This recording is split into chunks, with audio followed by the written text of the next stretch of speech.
আজ আমরা যোগীরাজ শ্যামাচরণ লাহিড়ী দীক্ষা সম্বন্ধে জানব এবং বাবাজি মহারাজ সম্পর্কে জানব। তো দেরি না করে চলুন শুরু করা যাক আজকের ভিডিও।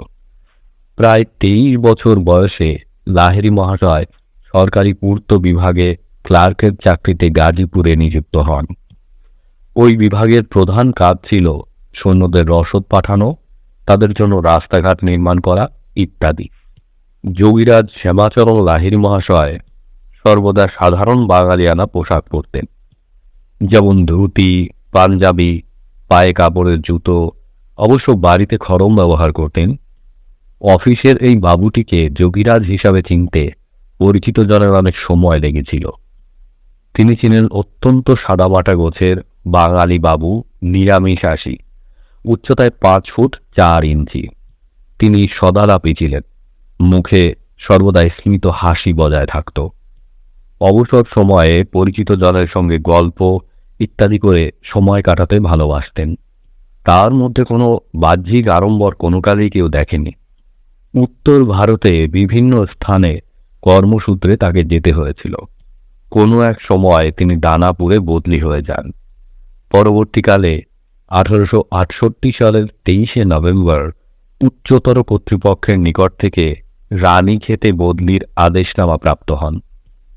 তখন কাশীর বাড়িতে সকল পরিবারবর্গকে রেখে 1868 সালের 27 নভেম্বর রানীক্ষেতের উদ্দেশ্যে রওনা হয়ে যান। রানীক্ষেতে সেই সময় সেনানিবাসের নির্মাণের প্রাথমিক কাজ চলছিল। কর্মসূত্রে লাহিড়ী মহাশয় এক অস্থায়ী তাঁবুতে থাকতেন।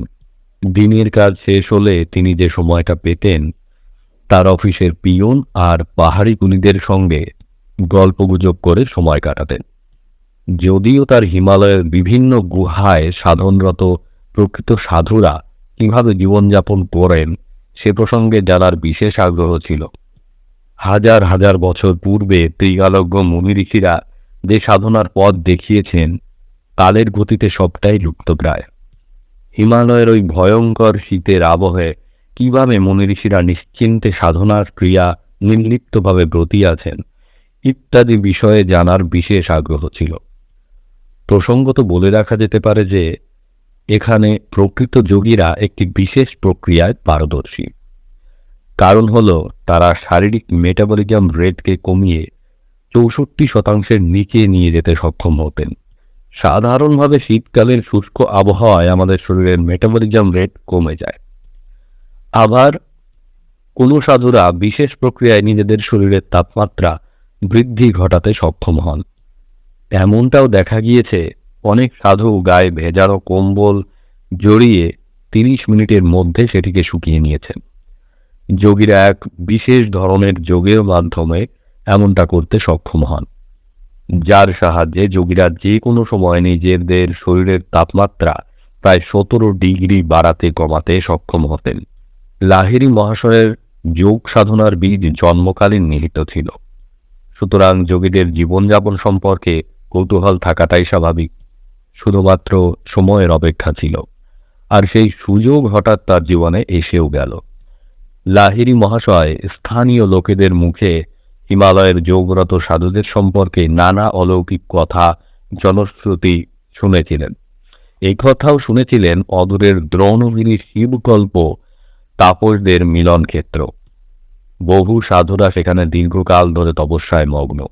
এবার তিনি ভাবলেন ওই দ্রোণগিরি পাহাড়ে একটিবার ঘুরে আসা যাক, যদি কোনো মহান সাধুর দর্শন পাওয়া যায়। একদিন সুযোগ এসেও গেল। শ্যামাচরণ লাহিড়ী মহাশয় একদিন সিপাহী আর চাপরাশিদের সঙ্গে নিয়ে অফিসের ক্যাশ সঙ্গে করে পাহাড়ের নির্জন পথে বেয়ে চলতে থাকলেন। রানীক্ষেত থেকে দ্রোণগিরি প্রায় 15 মাইল পথ। চারিদিকে দেবদারু, পাইন ও চিড় গাছের ঘন বন। পাহাড়ি চড়াই উতরাই পথ, কোথাও গোলাকৃত বা অর্ধগোলাকৃত বাঁক। গভীর বনের মধ্য দিয়ে পথ চলতে চলতে প্রায় সন্ধে ঘনিয়ে এলো। সামনে দেখা গেল নন্দা দেবী পাহাড়ের গিরিচূড়া। সে এক অপরূপ দৃশ্য। কৃত্তিবাসী রামায়ণের কিষ্কিন্ধা কাণ্ডে দ্রোণগিরি সম্পর্কে সুন্দর বর্ণনা দেওয়া আছে। ক্রৌঞ্চ পর্বতেরে দেখি লাগিবেক ভয়, বিষম পর্বত সেই অন্ধকারময়, দূর হইতে পর্বত করিবে দর্শন, তাহার মধ্যেতে গেলে অবশ্য মরণ। সে পর্বত রাখিয়া দক্ষিণে কিংবা বামে, তাহার উত্তরে যাবে দ্রোণগিরি নামে। দ্রোণগিরি দেখিলে হইবে বড় সুখী, দেবগন্ধর্বের আছে যত চন্দ্রমুখী। বালখিল্য আদি করি যত মুনিবর, বাস করে সকলে সে পর্বত উপর। চন্দ্র তেজ নাহি তথা সূর্যের প্রকাশ, নক্ষত্র নাহিক দেখি না দেখি আকাশ। কামিনী গণের তেজে তথা আলো করে, পন্নদা নামেতে নদী তাহার উপরে। দুই কূলে আছে তার বংশ অগণন, উভয় তীরের বংশ উপরে মিলন। ম্লেচ্ছ জাতি আছে তথা দেখি ভয়ঙ্কর, ইত্যাদি ইত্যাদি। লাহিড়ী মহাশয় চারিদিকের অপরূপ শোভা দেখতে থাকেন। হঠাৎ দ্রোণগিরি কাঁপিয়ে চারিদিক ধ্বনিত প্রতিধ্বনিত করে শোনা গেল কে যেন তার নাম ধরে ডাকছেন, শ্যামাচরণ, শ্যামাচরণ লাহিড়ী। তিনি উপরের দিকে তাকিয়ে দেখলেন এক সন্ন্যাসী তাকে ডাকছেন। দেখা গেল এক দিব্য পুরুষ পাহাড় গাত্র থেকে দ্রুত নেমে আসছেন। পাহাড়ি অঞ্চলে সাধারণভাবে যে কোনো আওয়াজ শত খান হয়ে প্রতিধ্বনিত হয়।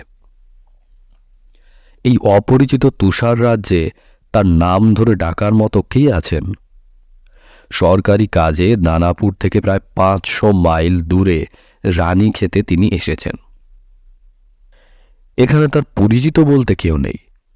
স্বাভাবিক কারণেই মনে খানিক ভয়, খানিক কৌতূহলের সঞ্চার হলো। লাহিড়ী মহাশয় দেখলেন সামনে এক জটা ঝুটোধারী তেজ দীপ্ত সন্ন্যাসী দাঁড়িয়ে আছেন। তিনি যেন লাহিড়ী মহাশয়ের জন্যই এগিয়ে এসেছেন। সেই জ্যোতির্ময় পুরুষ এগিয়ে এসে প্রসন্ন মধুর কণ্ঠে বললেন, শ্যামাচরণ, मैं तुमको ही पुकार रहा था, इधर आओ, बैठ जाओ, विश्राम लो, कुछ डर नहीं, मैं तुम्हारे ही अपना आदमी हूं, इधर आओ। লাহিড়ী মহাশয়ের মনে সংশয় জন্মালো, হতে পারে কোনো দুষ্কৃতী। সন্ন্যাসী বুঝতে পেরে বললেন, শ্যামাচরণ, ভয় পেও না, আমি জানতাম তুমি এই পথ দিয়ে যাবে। আমি তোমার জন্য 40 বছর অপেক্ষা করে আছি। তুমি তোমার অফিসের কাজ সেরেই আমার আস্তানায় ফিরে এসো, আমি তোমার অপেক্ষায় থাকব। এই বলে সন্ন্যাসী আবার দূরের পাহাড়ে মিলিয়ে গেলেন। এরপর শ্যামাচরণ তার অফিসের কাজ সেরে ঠিক করলেন তাঁবুতেই ফিরে যাবেন। কিন্তু মনে আলোড়ন শুরু হতে করল। ওই সাধু তার নাম জানলেন কিভাবে? তিনি জানতেন হিমালয়ে এমন বহু সাধুরা আছেন যারা বিশেষ ক্ষমতা সম্পন্ন। মনে অত্যাধিক কৌতূহল হল, একবার কি দিয়ে দেখা করা যায় না? তিনি একাকী এই গিরিপথে এগিয়ে যেতে লাগলেন। গভীর বন, চারিদিকে নির্জন, কোথাও কেউ নেই। কিন্তু এই দীর্ঘ পথ অতিক্রম করতে গিয়ে ক্লান্ত হয়ে পড়লেন। অবশেষে পথের ধারে বিশ্রাম নিতে লাগলেন। পাশে ঝর্ণা সশব্দে নিচের গগাস নদীতে পড়ছে। আলমগীর গগাস নদীটি আলমোড়া জেলার মধ্য দিয়ে বয়ে গেছে।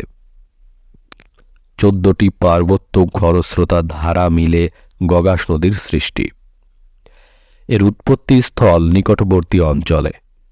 এই ধরনের পাহাড়ি নদী বর্ষায় ভয়ঙ্কর রূপ নেয় এবং হড়পা বানের যথেষ্ট সম্ভাবনা থাকে। এই অঞ্চলটি পাণ্ডুলিপি বা পাণ্ডুয়াখিল নামে পরিচিত।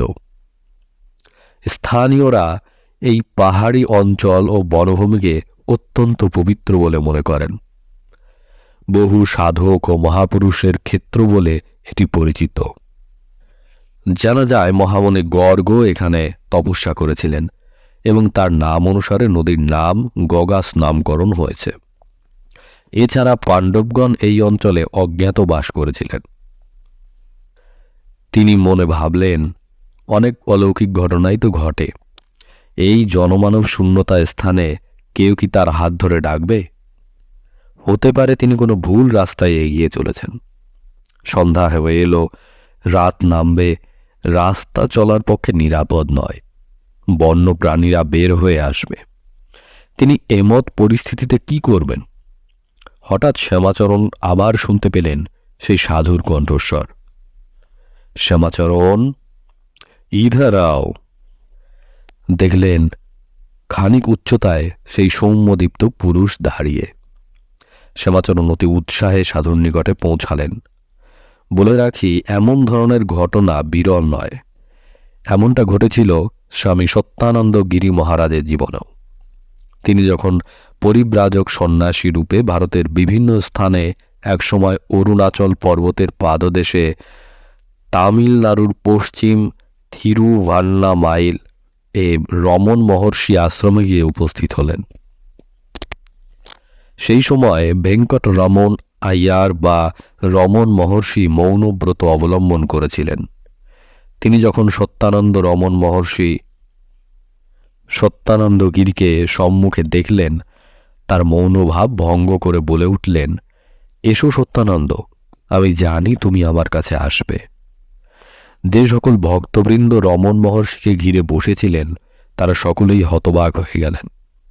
এমনটা কখনো হয়নি। কোনো কারণেই তাদের গুরুদেবকে ব্রত ভেঙে কারোর সঙ্গে কথা বলে কেউ দেখেননি। রমন মহর্ষি আবার বললেন, অনেক দূর থেকে এসছো, যাও খানিক বিশ্রাম করো। তুমি আসবে বলেই তোমার জন্য কুঠি বানিয়ে রাখা আছে, যাও সেখানে। স্বামীজি ভিতরে গিয়ে দেখেন সত্যিই তার নামের ফলক একটা কুঠিরে সাঁটা রয়েছে, সত্যানন্দ কুঠি। পরবর্তীকালে রমন মহর্ষি ইহলোক ত্যাগ করবার পরে আশ্রমের উত্তর সাধক রূপে সকল ভক্তবৃন্দ ও শিষ্যগণ অনুরোধ জানিয়েছিলেন, কিন্তু সত্যানন্দজি সম্মতি জানাননি। যোগীরাজ শ্যামাচরণকে ইশারায় একটি গুহায় নিয়ে গেলেন। শ্যামাচরণ দেখলেন সেখানে এক কোণে বাঘছাল, ধুতি, কমণ্ডলু, দণ্ড পড়ে আছে। ওই সকল শ্যামাচরণকে দেখিয়ে প্রশ্ন করলেন, বেটা, क्या पहचान पाया हो? ये सब कुछ तुम्हारा ही है, पिछले जन्म का। कुछ याद आया? বিস্ময় বিমূঢ় শ্যামাচরণ হতবিহ্বল দৃষ্টিতে তাকিয়ে রইলেন। তিনি চেষ্টা করলেন স্মৃতি রোমন্থন করতে, কিন্তু কিছুই যেন তার মনে পড়ছে না। তিনি জানালেন, এর পূর্বে এখানে কখনো তিনি আসেননি, সুতরাং এই সব কিছু বস্তু তিনি চিনতে পারছেন না। হতে পারে অন্য কারোর। এই ক্ষেত্রে যেমনটা হয়ে থাকে দৃষ্টি বিনিময়ে দিব্যজ্ঞান লাভ, শ্যামাচরণের ক্ষেত্রেও তার ব্যতিক্রম ঘটল না। সন্ন্যাসীর দিব্য জ্ঞান দ্বারা প্রভাবিত হয়ে তার বিগত জীবনের সকল কথাই একটু একটু করে মনে পড়তে শুরু করল। এবার তিনি তার গুরুদেবকে চিনতে সক্ষম হলেন। গুরুদেবকে চিনতে পেরে শ্যামাচরণ সাষ্টাঙ্গে প্রণাম করলেন। গুরুদেব জানালেন, বেটা, এসব তোমার আগের জন্মের, তোমার ব্যবহার করা জিনিস।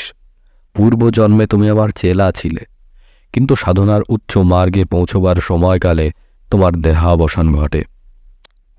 এই জন্মেও আমি তোমার গুরু, এবং আমি তোমাকে আবার দীক্ষা দেব। সন্ন্যাসী শ্যামাচরণকে আরও জানালেন, এই জন্মে ঈশ্বর নির্দিষ্ট কিছু কাজ সম্পাদন করতে হবে যা অবশিষ্ট রয়েছে, এবং সেই কারণেই এই জন্ম। শুধু তাই নয়, তার জন্যই সন্ন্যাসী অপেক্ষা করে আছেন। তার রানী ক্ষেতের এই বদলির আদেশ ওপরওয়ালার ভ্রান্তির কারণে ঘটেছে। সঠিক স্থানে বদলির নির্দেশ দেওয়ার বদলে অপর এক স্থানে অর্থাৎ রানী ক্ষেতে উল্লেখ করা হয়েছিল, আর সেই ভ্রান্তি ঘটেছিল সন্ন্যাসীর ইচ্ছাতে।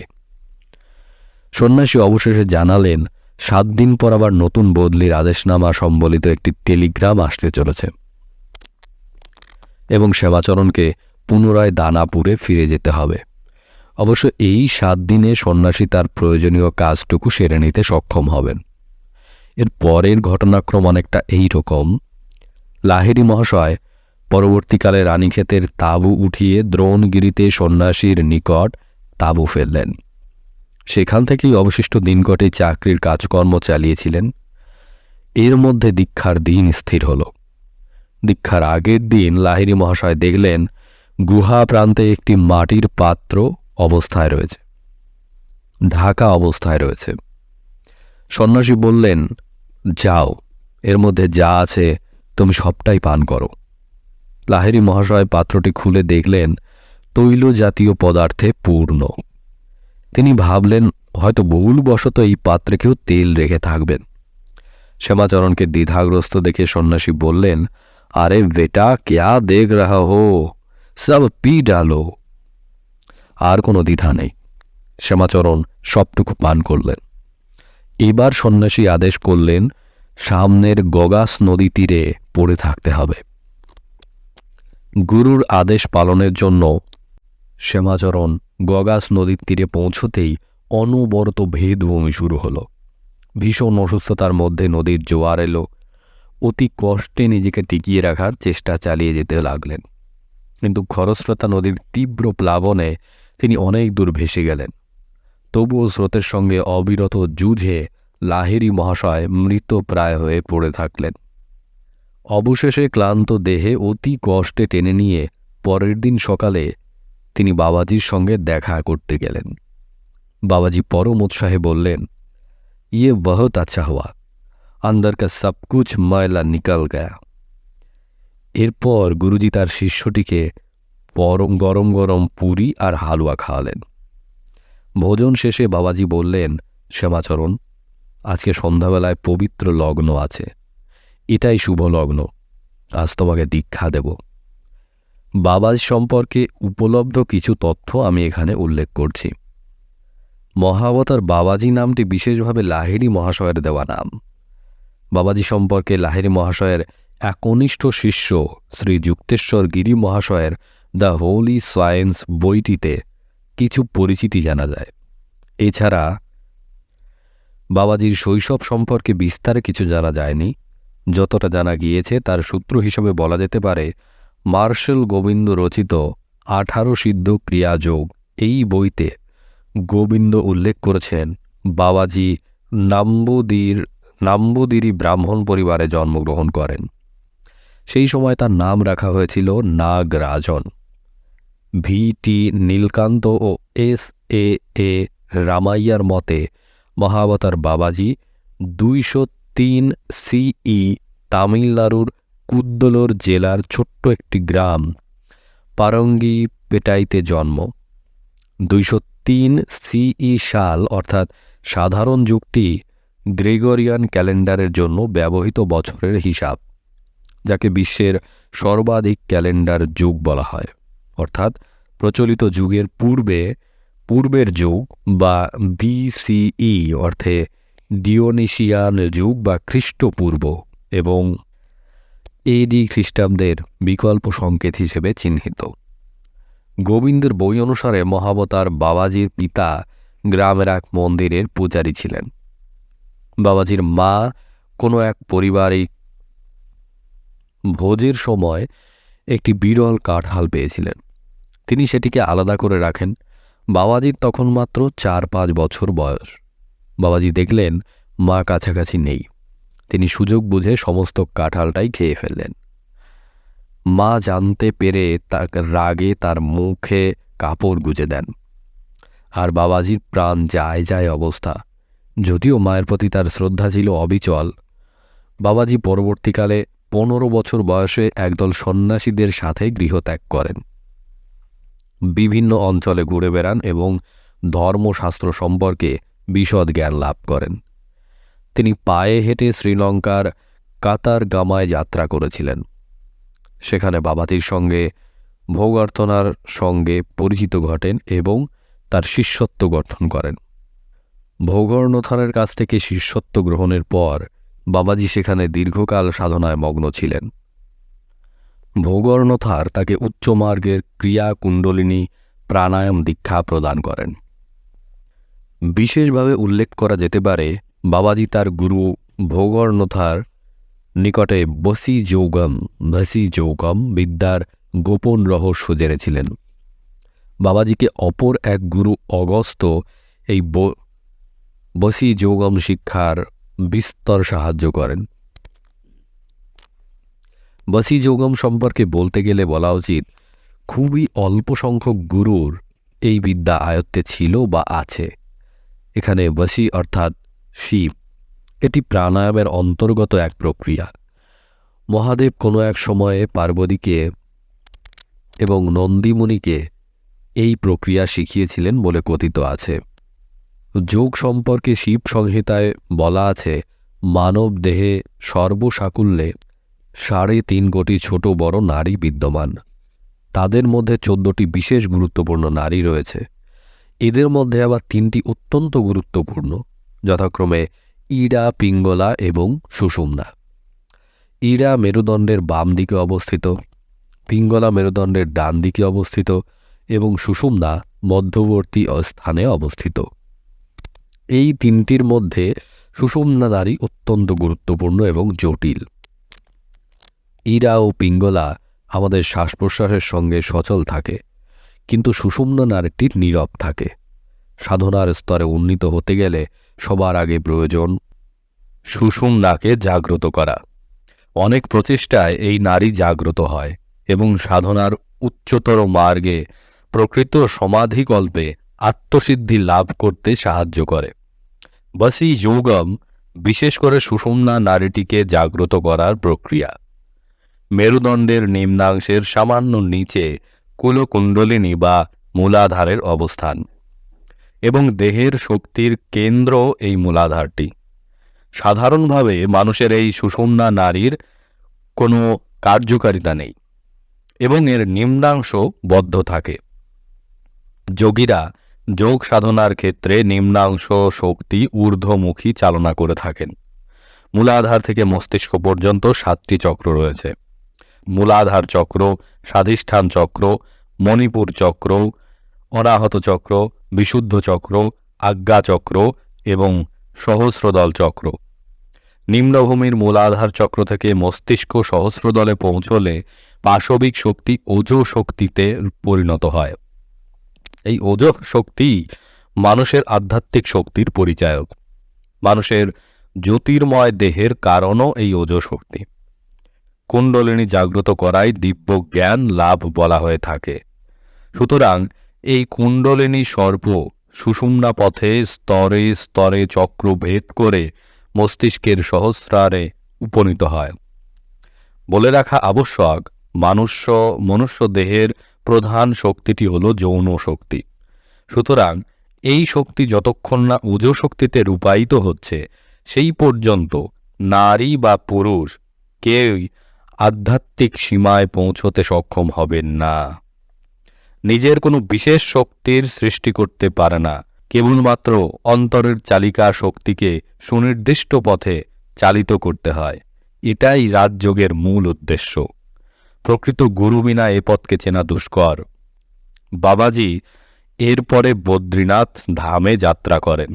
সেখানে অগস্ত্য ও ভৌগর্ণথার দ্বারা তাকে শেখানো যৌগিক প্রক্রিয়া অনুশীলনের কারণে 18 মাস ব্যয় করেছিলেন। এর পরেই বাবাজি আত্ম উপলব্ধি অর্জন করেছিলেন। আমি মূল প্রসঙ্গে ফেরত আসি। সেই সন্ধ্যায় যথাবিহিত দীক্ষা পর্ব সাঙ্গ হল। যদিও লাহিড়ী মহাশয় তার দীক্ষাগুরুর নাম ও বিস্তৃত বিবরণ জানতে পারেননি, সেই কারণবশত বাবাজি বা বাবাজি মহারাজ বলেই স্বাভাবিক সম্বোধন করে গেছেন। দীক্ষার পরবর্তীকালে অপরিমেয় সাধন শক্তি ও যোগ বিভূতির অধিকারী রূপে নবজন্মের আত্মপ্রকাশ ঘটল। গুরু শক্তিতে উদ্দীপিত নবীন সাধক শ্যামাচরণ অতীন্দ্রিয় রাজ্যের নানা দুর্লভ অনুভূতির সাযুজ্য লাভ করলেন। বাবাজি দীক্ষার পর বেশ কয়েকটি দিন অতিবাহিত হল। একদিন বাবাজি মহারাজ লাহিড়ী মহাশয়কে একান্তে ডেকে বললেন, বেটা, তোমাকে সংসার জীবনে ফিরে যেতে হবে। এটি সংসার আশ্রম বলে মনে করবে। সেখানে থেকে মানব কল্যাণের জন্য যোগ সাধনার প্রচার করা আবশ্যক। আর এমন কাজে বিশিষ্ট আচার্য রূপে তোমার এক গুরুত্বপূর্ণ ভূমিকা রয়েছে। বেটা, তোমার আর রানী খেতে থাকা হবে না। তার অর্থাৎ টেলিগ্রাম আসবে, যেতে হবে, তৈরি হও। লাহিড়ী মহাশয় বিষণ্ণ হয়ে পড়লেন। বাবাজি মহারাজ আশ্বস্ত করে বললেন, শ্যামাচরণ, তুমি দুঃখ করো না। তুমি যেখানেই থাকো প্রয়োজনে আমাকে স্মরণ করবে, তখনই আমার সাক্ষাৎ পাবে। সাধনার মাধ্যমে ধ্রুবা স্মৃতি বা আত্মস্মৃতিকে জাগরিত করা যায়। সাধনাই ক্রমশ আত্মদর্শন, ব্রহ্মদর্শন ঈশ্বর দর্শন ঘটাতে সাহায্য করে। যিনি পরম অক্ষয়, তিনিই ব্রহ্ম, স্বভাব অধ্যাত্ম নামে খ্যাত। প্রাণীগণের উৎপত্তি ও ক্রমবৃদ্ধি সাধন বিসর্গ অর্থাৎ দেবতার উদ্দেশ্যে দ্রব্য ত্যাগের উপলক্ষিত রূপে কাম্য কর্ম ত্যাগ স্বরূপ যোগ্য কর্ম শব্দবাচ্য। ব্রহ্মলাভ ঘটা বলতে তাকে শুধু দেখা নয়, তাকে পাওয়া অথবা তার সঙ্গে একাত্ম হয়ে যাওয়া। কিন্তু নিজেকে নিরুত্তাপ করে রাখা, বাইরে থেকে কেউ বুঝতে পারবে না ব্যক্তিটির মধ্যে কি প্রলয় কাণ্ড চলছে। এই অবস্থানকে ধ্যান বলা হয়। আবার ধ্যানের চরম অবস্থার নাম সমাধি। ধ্যানের মাধ্যমে যে ক্রিয়ার শুরু, সমাধিতে সে পরিণতিপ্রাপ্ত হয়। আত্মাকে অথবা আত্মার অস্তিত্বকে জানতে হলে এবং আত্মার মধ্যে যে অফুরন্ত শক্তি সঞ্চিত রয়েছে তাকে অনুভব করতে হলে আত্মার শক্তিকে লাগাম পরিয়ে নিজের ইচ্ছার অঙ্কুশে বশে আনতে চাইলে ধ্যানই হলো একমাত্র পদ্ধতি। সমাধি এমন একটি স্তর যেখানে পৃথিবীর কোনো বস্তুর প্রতি মোহ থাকে না। দেহে পরিবর্তন না ঘটিয়ে বিবর্তন ঘটে। মনে এক সূক্ষ্ম অনুভূতি জাগে। বাহ্য জগৎ সম্পর্কে সম্বিত হারা হয়ে যেতে হয়। লাহিড়ী মহাশয়ের ব্রহ্মজ্ঞানকে জানতে হলে জানতে হবে কিভাবে জীবাত্মা এবং পরমাত্মাকে মিলিত করতে হয়। যেমনটা মাতৃক্রোড়ে সদ্যজাত শিশু শীতের রাতে এক হয়ে এক বিশেষ উষ্ণতার সৃষ্টি করে নিশ্চিন্তে নিদ্রা যায়। মনে রাখতে হবে হঠযোগে শরীরের প্রতি বিশেষ মনোযোগী হতে হয়। সুতরাং হঠযোগীরা কখনোই পরমাত্মার সন্ধান পান না। সেই কারণে তারা সাধক নন। প্রকৃত সাধক তিনি, যিনি অনাসক্ত হয়ে কর্ম করে যান। সংসারে থেকেও, সংসারের জটিলতা থেকে সাধনার পথে চলতে চলতে কোনো এক সময়ে ঈশ্বরের নাম করলেই মনে রোমাঞ্চিত হয়ে ওঠে, অশ্রুপাত হয়, দেহের ভার হ্রাস পায়, নানা প্রকার দেবধ্বনি শ্রাব্য হয়ে ওঠে। এই স্তরে উন্নীত হলে সাধক সকল কর্মত্যাগের অধিকারী হয়ে যান। এই স্থিত স্তরে কেবলমাত্র ইষ্ট দেবতার স্মরণ করলেই তুরীয় মার্গকে স্পর্শ করা যায়। এই ছিল আমাদের আজকের ভিডিও। বাবাজি মহারাজের জীবনী এবং সেই সাথে আমাদের যোগীরাজ শ্যামাচরণের দীক্ষা পদ্ধতি সম্পর্কেও এখানে বর্ণনা করা হয়েছে। কেমন লাগলো আমাদের আজকের এপিসোড অবশ্যই কমেন্ট করতে ভুলবেন না। লাইক, শেয়ার এবং সাবস্ক্রাইব করতে অবশ্যই ভুলবেন না। নমস্কার, আজ এ পর্যন্তই। সকলকে ধন্যবাদ।